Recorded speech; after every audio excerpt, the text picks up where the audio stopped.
cordial saludo, amigas y amigos.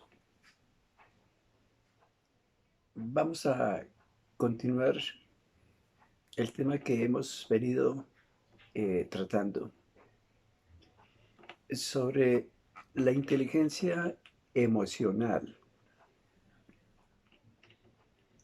De hecho, ya en videos anteriores hemos comentado cómo la piedra angular de la inteligencia emocional es el autoconocimiento, el conocerse uno mismo. Y cuando decíamos conocernos a nosotros mismos, nos queríamos referir a la importancia de conocer cuáles son exactamente nuestras emociones y cuál es la intensidad de esas emociones con que normalmente nosotros funcionamos, porque es que eso nos permite después manejar bien, adecuadamente esas emociones. Entonces, eso era parte del autoconocimiento. Igualmente, en otro pequeño video comentábamos la importancia de la intuición, de tener en cuenta la intuición, porque eso nos va a permitir seguramente tomar buenas decisiones en un análisis conjunto de lo que es la parte lógica, pero también lo que nos está informando la intuición frente a las decisiones que nosotros vayamos a tomar. Entonces queremos seguir un momentico dentro de este tema del autoconocimiento, que es la importancia que nosotros debemos dar a conocer cuáles son nuestras aptitudes. Por lo general nosotros nos movemos, por ejemplo, en el círculo familiar, en el círculo laboral y también en el círculo de amigos. Entonces, hoy quisiera que reflexionáramos un momentico sobre la importancia del autoconocimiento, sobre todo referido a nuestras aptitudes para aplicarlo en el mundo laboral, que es un mundo donde normalmente pasamos nosotros una buena parte de nuestra vida.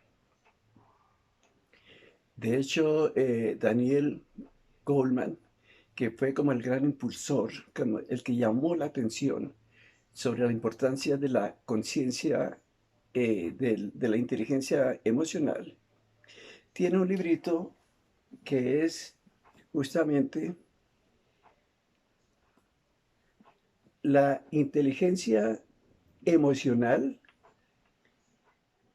en la empresa, porque las decisiones que nosotros tomemos allí pueden tener repercusiones emotivas importantes, ya sea repercusiones positivas si nosotros logramos ubicarnos bien laboralmente, pero también ciertas secuencias, ciertas consecuencias emocionales negativas si nosotros no nos ubicamos bien. Entonces vamos a orientarnos hoy por ese lado. De hecho, debemos tener en cuenta que nuestra vida laboral, normalmente la duración de nuestra vida laboral prácticamente está en 50 años. O sea, esa vida laboral nuestra puede sobrevivir inclusive a la duración de las mismas empresas.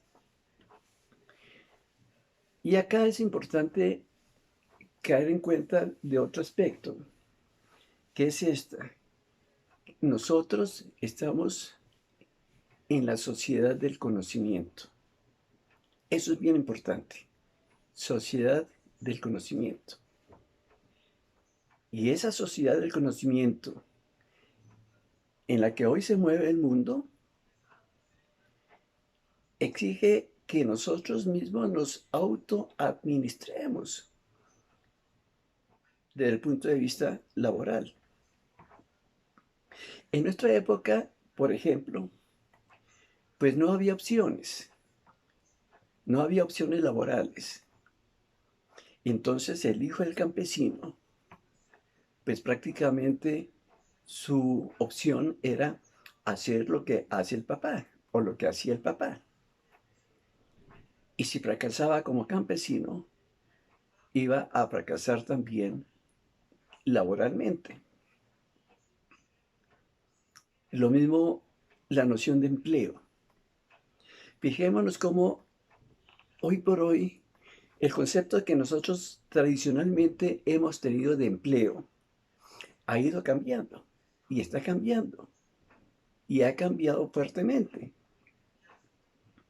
Porque tradicionalmente se consideraba el empleo cuando una persona entregaba a la empresa, a la entidad, entregaba 8 horas de su vida diarias. Entregaba su disponibilidad.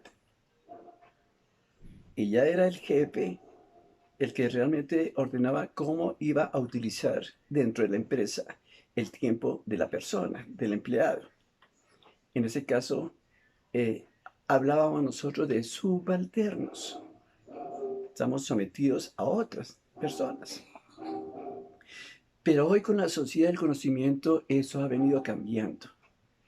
Hoy ya no hay subalternos, sino que hoy hay más bien asociados a la empresa, porque justamente se supone que el trabajador del conocimiento es el que va a aportar los conocimientos que necesita la empresa. Entonces, punto de partida tenemos nosotros que autoadministrarnos nosotros mismos. ¿Y qué implica esa autoadministración? Yo quiero señalar 3 punticos que nos muestra Peter Drucker, porque son fundamentales. Esa autoadministración exige, primero, que conozcamos cuáles son nuestras aptitudes. Segundo, ¿dónde me debo yo ubicar laboralmente? Y tercero, ¿cuál es mi aporte desde el punto de vista laboral? Entonces, rápidamente, una pequeña idea para que la llevemos y la reflexionemos y si es el caso, la podemos aplicar a nuestra vida práctica. Lo primero, tenemos que conocer cuáles son nuestras aptitudes y cuáles son nuestros valores. Es lo primero. Y la forma para saber cuáles son esas aptitudes y son esos valores, pues es a través de la autoevaluación. Tenemos que evaluarnos nosotros mismos. De hecho, Peter Drucker llama esta autoevaluación como análisis de retroinformación, que consiste básicamente en que tengamos como muy bien consignados cuáles son los resultados que queremos lograr en una etapa determinada, en un lapso determinado, trabajar por conseguirlos hasta llegar a conseguirlos. Eso puede llevar un lapso, pongamos un periodo de 9 meses, un año, en fin. Pero lo importante es que yo después compare eso que yo me propuse hacer con lo que yo logré efectivamente, porque ahí yo tengo como una oportunidad de conocer cómo fue mi desempeño, cómo fueron mis aptitudes, cómo fueron mis habilidades, cómo fueron mis destrezas, que me llevó a un buen, regular o mal resultado. Y eso me da una información valiosa. Entonces, primero, evaluemos. Es lo primero, ¿sí? Nosotros mismos. ¿Cómo son nuestras aptitudes? Y aquí una conclusión. Cuando yo me doy cuenta realmente en qué no soy apto, en qué no soy hábil, ¿En qué no tengo yo destrezas? O si las tengo a un nivel bajo. No vale la pena que le invirtamos energía para conseguirlas nosotros. No vale la pena porque esa energía que se consume para pasar de una habilidad baja a una habilidad mediocre necesita mucho más esfuerzo que para pasar de un buen desempeño a un desempeño excelente. Entonces la recomendación es, dediquémonos entonces a volver excelente, a volver una estrella completa. Las habilidades donde nosotros hemos mostrado y hemos descubierto en ese proceso de autoevaluación. Ahí sí vale la pena energías. Entonces, eso es como un primer aspecto. Segundo aspecto dentro de esa autoadministración personal. ¿Dónde debo yo ubicarme? ¿Dónde? Ya conociendo cuáles son mis aptitudes, conociéndolas, entonces posiblemente voy a estar en capacidad, y esto es valor agregado, y esto es una ganancia importante, conocemos dónde no debo ubicarme. A veces nos ubicamos en sitios equivocados, y eso significa un costo bastante grande emocionalmente.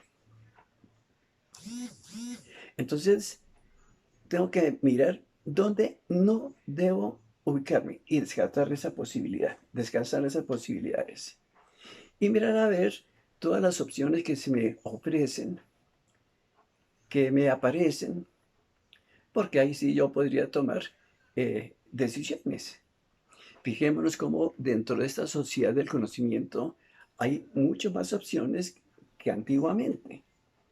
Y yo ya sé qué debo yo adoptar y qué no puedo adoptar, porque me conozco esas habilidades.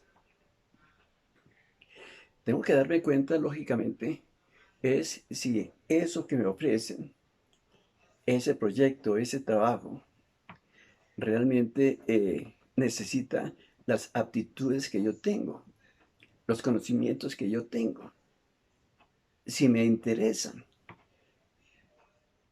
si puedo derivar satisfacción, que es un factor motivacional para trabajar.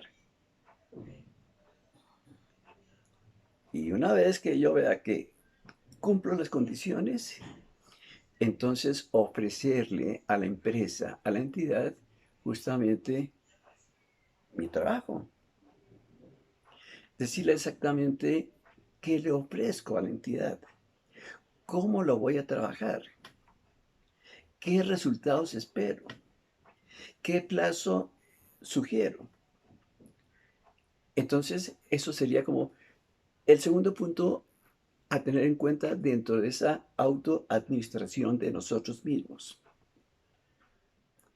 Y el tercer aspecto de esa autoadministración es qué debo yo aportar. Eso es lo importante. Y digo que debo, haciendo énfasis en deber y no simplemente en qué quiero yo aportar. Porque es muy posible que yo desee aportar algo, pero que no sea lo que la empresa necesita. Entonces tengo que tener mucha claridad qué es lo que yo debo aportar, qué es lo que debo aportar. Y tampoco es lo que a mí me manden a hacer. Es lo que yo debo aportar teniendo en cuenta, digamos, los focos estratégicos que tenga la entidad. Entonces, tomar conciencia de que debo aportar ahí justamente para que esos focos estratégicos tengan pleno cumplimiento. Y acá, en lo que yo debo aportar, pues mirar, primero por ponernos unos objetivos difíciles, no imposibles, pero sí que sean exigentes. De hecho, cuando uno se propone unos objetivos, unas metas que son o imposibles de lograr o muy fáciles de lograr, son factores que no nos motivan. Debemos tener nosotros como esa conciencia de que no es fácil lograrlo, pero que yo sí estoy en condiciones de lograrlo y que es lo que yo le ofrezco a la empresa. Lo mismo cuando es muy fácil. Cuando es muy fácil lograrlo, pues seguramente yo me voy a sentir subutilizado. Debo escoger objetivos que me exijan a mí, que me exijan a mí capacitarme mucho más. Debo escoger objetivos que efectivamente le aporte significativamente a la entidad, a la empresa, que le aporte, que sean visibles los resultados. Entonces, eso sería como el tercer aspecto que habría que tener en cuenta dentro de ese autoadministración, y repito, siempre en función de esa inteligencia emocional, en este caso, aplicado a la empresa, aplicado a la entidad. Conocer cuáles son mis actitudes y mis valores. Segundo, dónde me debo yo ubicar. Y tercero, qué debo yo aportar. En esto de la ubicación a nivel laboral, es muy importante tener en cuenta también nuestros valores, porque finalmente, pues toda profesión tiene un bien interno que solamente esa profesión puede dar. Y eso es lo que yo debo hacer que ese bien interno se consiga, ese bien interno que exige mi profesión. Porque si yo lo hago simplemente por incentivos, pues a la hora de la verdad lo único que estoy haciendo es como prostituir la profesión. Necesito es aportar realmente para que se consiga la finalidad de la profesión en donde podamos estar ubicados. Bueno, ese era entonces el otro aspecto que queríamos dejar como dentro de esta mirada del autoconocimiento, conocer nuestras emociones, tener en cuenta la intuición, tener en cuenta también cuáles son nuestras aptitudes y cuáles son nuestros valores. Decíamos que el autoconocimiento es piedra angular de la inteligencia emocional. Les dejo esa reflexión, pensémoslo y tomemos en la práctica las decisiones que queramos sean más convenientes para nosotros y para las entidades para las cuales nosotros trabajamos. Muchísimas gracias. Seguiremos en contacto más adelante a través de otro video. Muchas gracias. Que pasen buen día. Hasta luego.